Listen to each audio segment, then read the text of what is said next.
What we have in mind is breakfast in bed for 400,000. Those iconic images still unbelievable half a century on from the festival that many say changed a generation. And this is the iconic album and photo that has represented Woodstock for the last 5 decades, representing and symbolizing peace and togetherness. Well, this is just an image.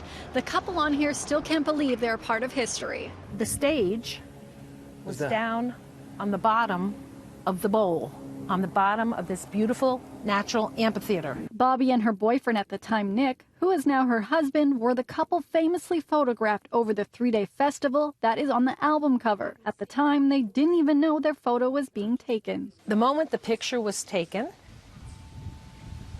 I have no idea. I do not remember it. I certainly remember the crowd around us. I remember the blanket.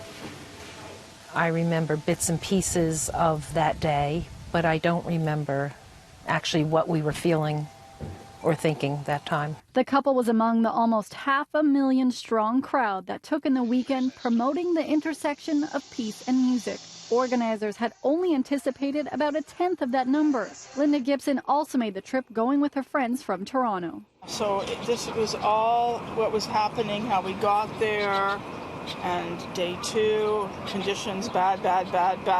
Linda kept a journal documenting her time at the concert in what seemed like a lifetime ago. She says what she remembers most clearly was the weather in the summer of '69. The mud and the nudity. I was so naive. I mean, even in here I'm writing, people are walking around naked, so many naked people, and I had never seen anything like this. While the weekend has spawned legendary stories about drug use and the vastness of the crowds, what truly brought the people together was the music. A lineup that to this day seems almost unbelievable on paper. From the now legendary Jimi Hendrix performance of the Star-Spangled Banner,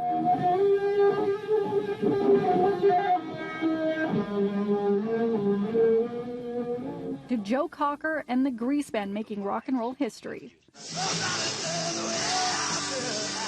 But what was it like to actually perform at the festival? Well, performing was very exciting because we were a New York City band, Blood, Sweat and Tears, and that was very much a hometown audience.